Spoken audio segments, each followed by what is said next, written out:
people, are you ready?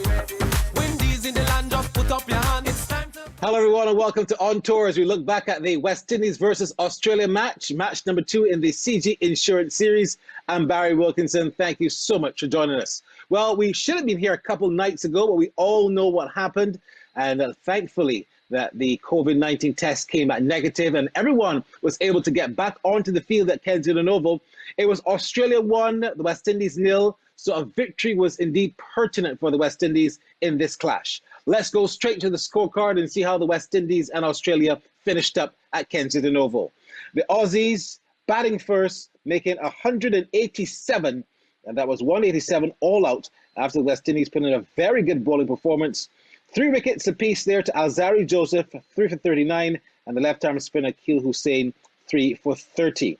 Sheldon Cottrell chipped in with 2 for 29. Australia, well, they got away to tell the truth because at one stage they were 45 for 6 and then even 96 for 7. But a very good innings of 41 from Wes Agar and also earlier 36 from Matthew Wade. They put on a nice little partnership to help the Aussies get up to 187. The Windies were in trouble early, very early. Lewis went for 1, Bravo for a duck. Thankfully, Puran and Jason Holder came together and they batted sensibly, and the West Indies were able to get 191 for 6. They won quite comfortably in the end by 4 wickets. The series is now locked at 1-1, and we have everything to play for on Monday in the series decider. Let's go to our panel. Tino Best, Tony Gray, and none other than Vinod Mamchan. Well, Tino complains he's not getting enough airtime. Let's go to Tino then. Let's hear from Tino. Mind the windows. Tino, your thoughts on this match, because the West Indies showed some maturity finally with the bat, which is what people have been asking for. Yeah, I thought it was a wonderful performance at the beginning of the day with the ball, Barry. When the captain pull you in that huddle, you know, he always says starting strong with that ball, get early wickets. And the West Indies were absolutely tremendous in terms of getting wickets early. And the thing about Pollard, I love the way how he maneuvers his bowlers. He looked sharp today. The fielders looked sharp. And the West Indies looked like they came to play the game. And to be honest, Akil Hussain, he bowled beautifully. And look, I rate this young man. Remember we had a discussion a time back, Barry, in one of the shows. I told you he's a very, very good little cricketer. And he's a very underrated little left-arm spinner as well. And I think the pitch offered some spin as well. And it was exploited beautifully by Hussain. And the way how Azari continued to bowl well in this series, getting 3 for Cottrell looked a lot better today. And I just thought the West Indies let them got away a bit. But I thought 187 was always like not too much of a hard task for West Indies. But I'm very happy they got off the line. But I thought they bowled beautifully today and they settled the game and they won. Tony, I come to you based on what Tino was saying. I was going to ask you if you didn't think in the end that the West Indians let the Aussies get away. Your thoughts on how they bowled and how they, in the end, they batted as well? Yeah, definitely so. I think that initiating pressure was quite clear today by the West Indies team. The faster bowlers bowled well, initially getting wickets, and then the Akil Hussain backed it up, as Tino Best rightly said, with some really good bowling as a spin bowler on a pitch that was assisting spin bowlers because the pitch turned prodigiously and it had also some bounce to work with. But I thought that the intensity level dropped after the score was 45 for the loss of 6 wickets. And, initially you wanted to perhaps get the Australians out for about 100 runs rather than going on to 187. So 2 significant partnerships by the Australians, but I thought the intensity level fluctuated a bit by the West Indians. Vinod, some people have been criticizing the pitch. The first ODI, the pitch seemed to be a bit too paced. When you look at it on this occasion, it actually held and really was good for spin.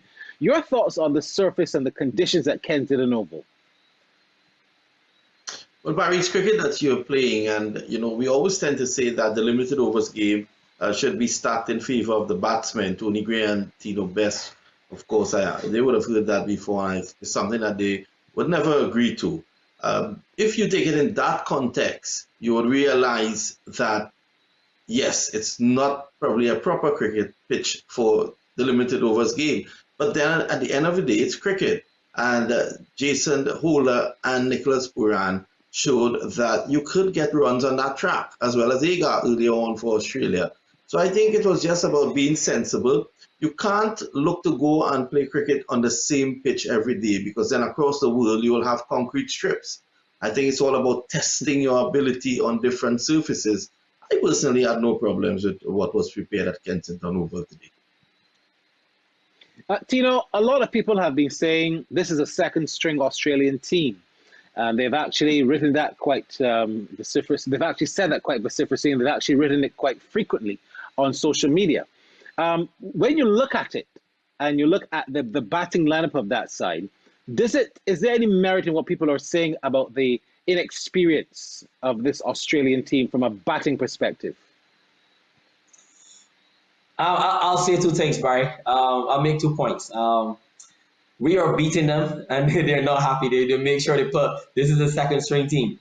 West Indies can't beat us at full strength. They're going to make that. They're going to put that up in bright lights.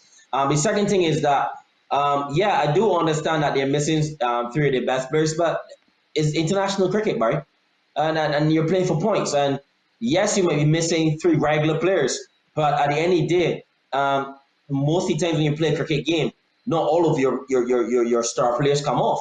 It is the guys that are making up the team, as in like the Mitchell Starks and the Hazelwoods and those guys who win the game. So at the end of the day, Barry, West Indies are playing good cricket, and this is an opportunity for them to climb the ladder as well.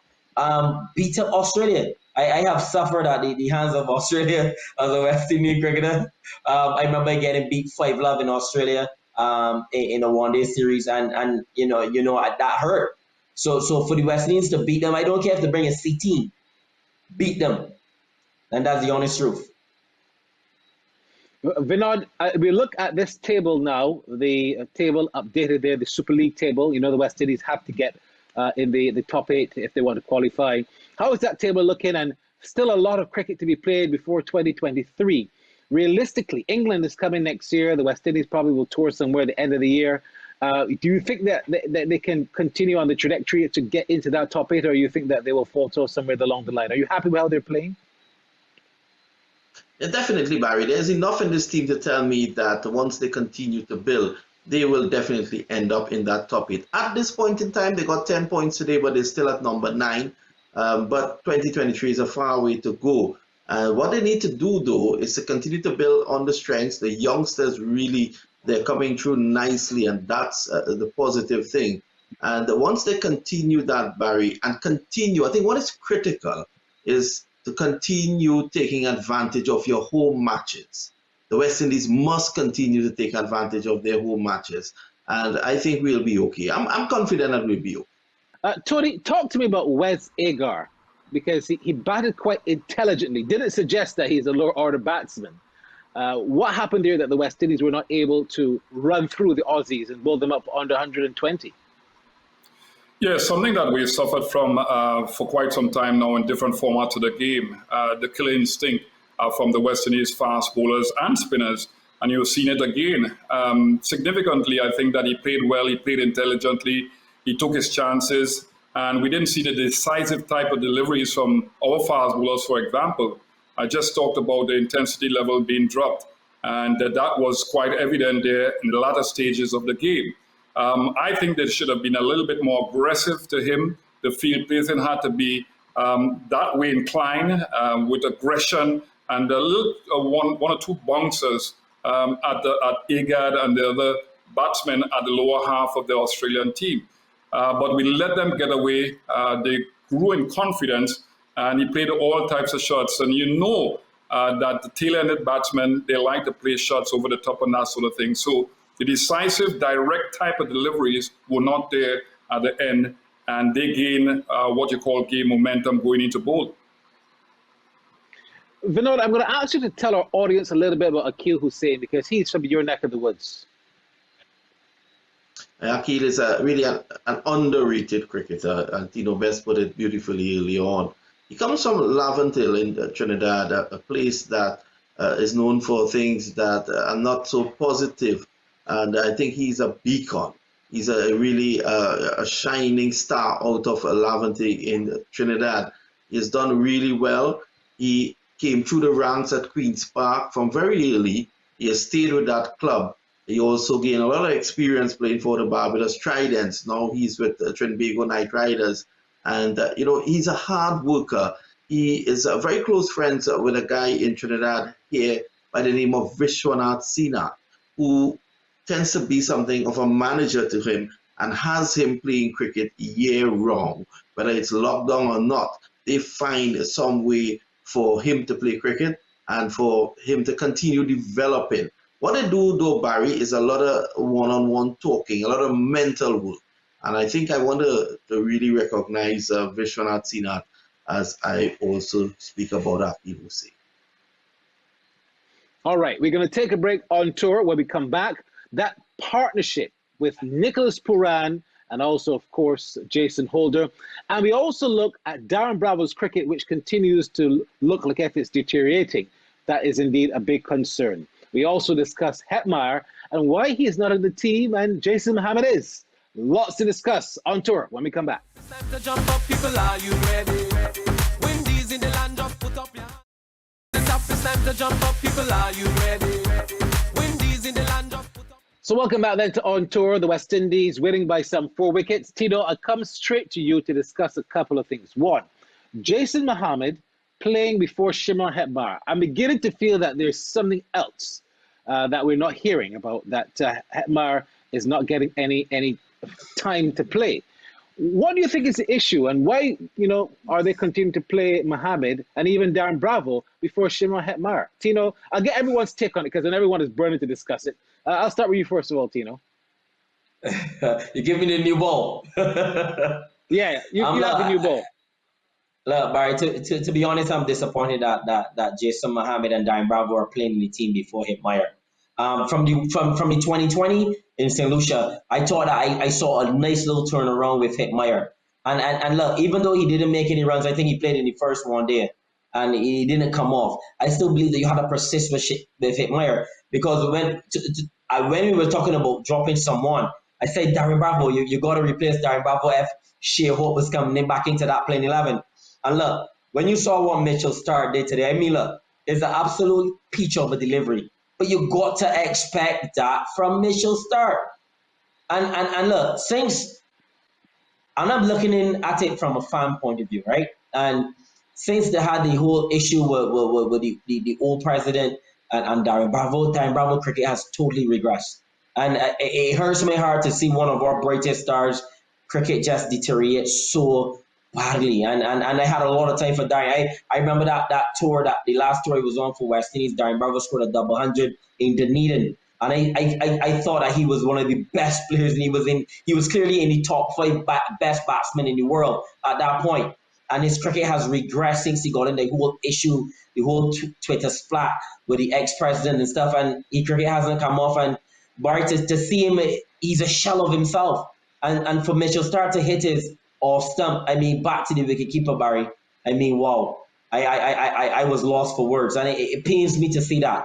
But Jason Mohammed as well, Jason Mohammed looks like he's out of his depth again, and we got to find ways to get Ross and Chase in the team, and we got to get Hetmyer in the team. And I honestly believe Ross and Chase is a better player of spin, which is I'm shocked that Jason Mohammed, coming from a country that is predominantly full of spinners, is getting outfoxed by a okay spinner in Zampa. So that is something that Pollard and the whole staff have to look at and treat players fairly. I think that you got to give players equal opportunity and an equal run as well. Well, just to let you know, Roston Chase is still injured, and that's why he wasn't available for selection. I think Pollard might have mentioned that that's why they've picked Mohammed to have that role that Roston Chase indeed is playing. But I do see your point. Tony, tackle it for me. What's going on? The selection. Darren Ganga is speaking out that Hetmyer is not playing, and Mohammed is. It's getting serious. Talk to me. Yeah, I'm very confused with that selection of Jason Mohammed because of the fact that he averages just 22 in one-day internationals. He's not been batting well in recent times. We saw him in Bangladesh fail with the bat. I just think that we have to think things a little bit more. And it's not just about selecting players based on form, based on the suitability of them on that particular venue or against opposition, but you have to factor in the COVID-19 situation. They would not have gotten, like Jason, gotten practice against the Australian with the T20. So he's coming into this very important one-day series without that simulated practice. Now, when you have Hetmeyer, who has done well in the T20s, scoring collectively about 80-something runs in 2 or 3 innings, he has some a prelude to playing in this one-day because he's played in the T20s. And we have a template of success to go on. I mean, Bangladesh has showed us that emphatically that, players who played in the one-day series then did well with the bat in the test matches. So I am very confused, confuffled that Jason Mohammed is on the side and he's batting at the number 4 position now. He's not in form, and this was a very important game, but we came off in the end. And I expect Hetmeyer to come back into the team for the last and very important one-day international game. Vinod, you usually are very close to the action. Perhaps you can tell us if there's an external problem with Hetmeyer. And also, let's talk a little bit about that partnership between Jason Holder and indeed Nicholas Pooran. A very important one for both of them because I think they've been very, very inconsistent as one all-round or the other a major batsman. Vinod Namchan. Yeah, but Barry, let me start firstly by saying that I fully understand why Jason Mohammed is playing. So I want to disagree with Tony Gray on this one. Jason Mohammed is basically in the squad because Roston Chase is not. And as you rightfully said, Roston Chase is injured at the moment. With Pollard coming back from injury and being unable to bowl, Jason Mohammed presents that 6th bowling option on the West Indies team. Now, rightfully, he has not performed well with the bat, but you look at the Super 50, he was probably the top batsman there. One hopes that on this point, I will want to agree with Tony. He's short of work, and probably we look forward to a better performance from him. What I think, though, is that Darren Bravo should not be on the team at this point in time. I think he has lost all confidence, and if he hadn't lost all after that delivery tonight, I think it's going to be very difficult for him to come back in a short turnaround for the final game. What I think, though, is Hetmeyer should be in. That is what baffles me, why he's not in. The last innings he played for the West Indies, he showed a lot of maturity. We have been clamoring for that. We have been going against the young man about that. He spoke about that, playing selective cricket. And I think that he should be brought back in for Darren Bravo. But I'm not against the selection of Jason Mohammed at this point in time, because if you go back to Super 50, he did quite a wonderful job for Trinidad and Tobago, the eventual winners with the ball as well. So with Roston not being there, I could understand why Jason is there, also given the fact that Pollard at this point in time cannot bowl.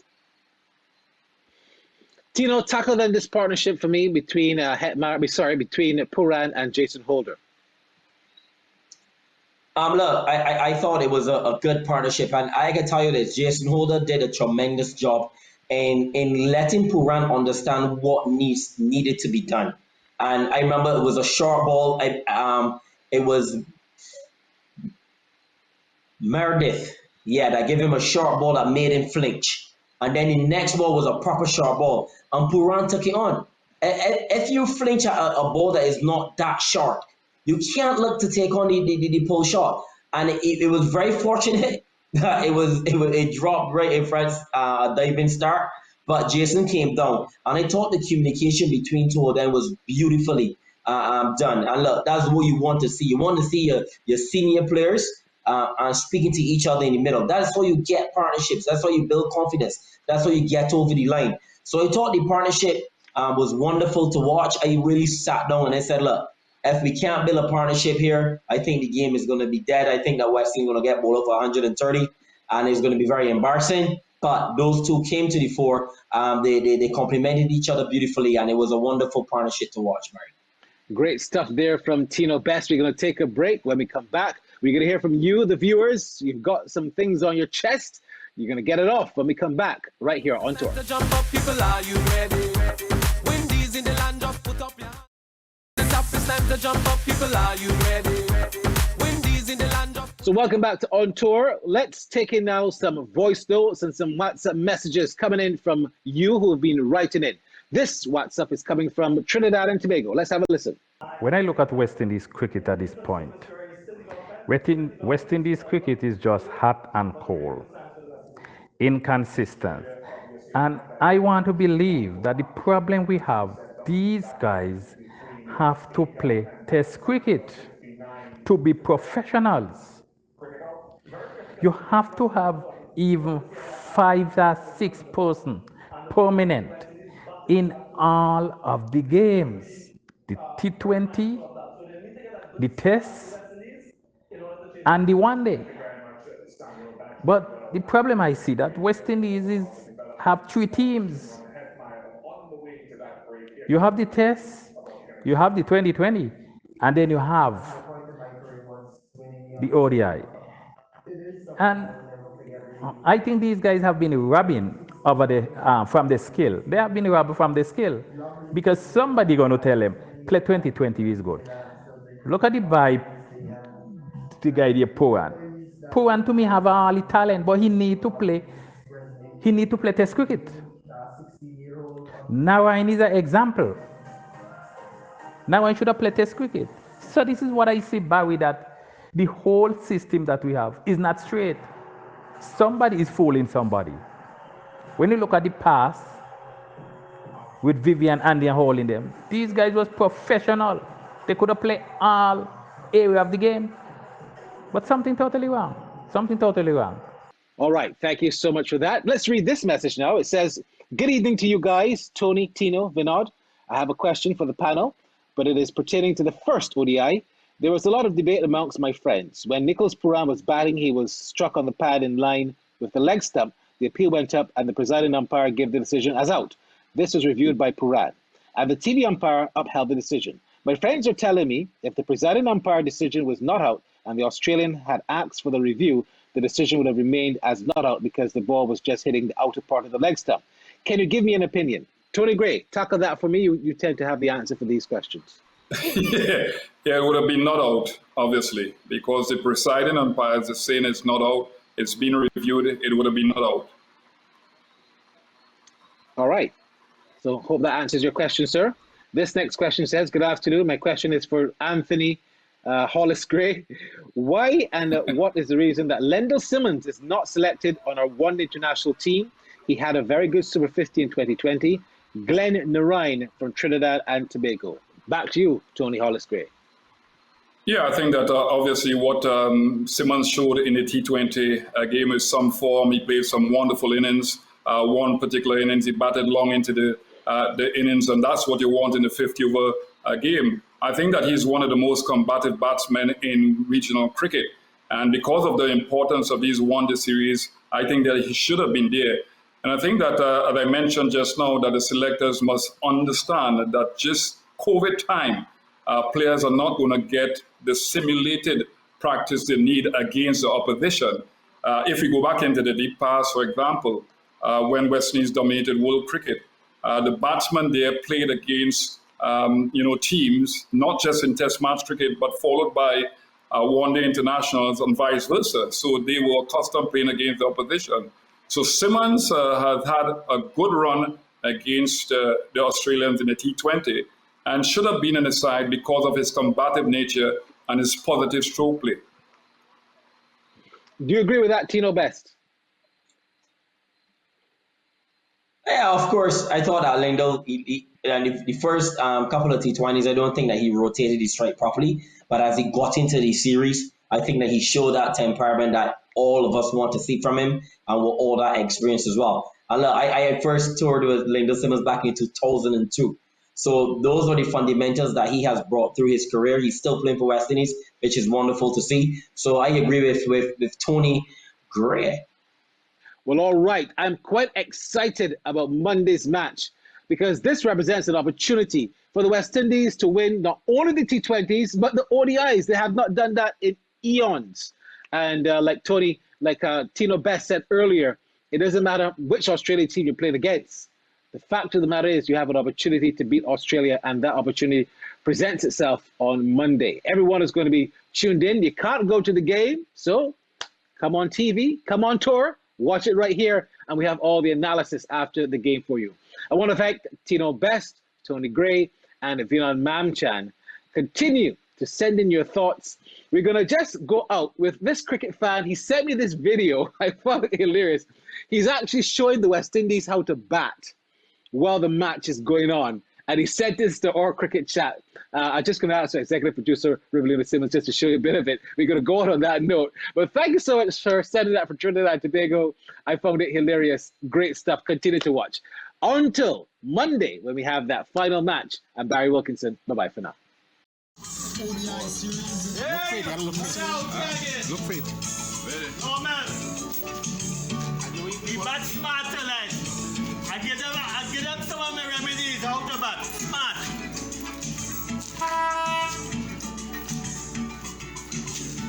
Bat and pat close together, watch it.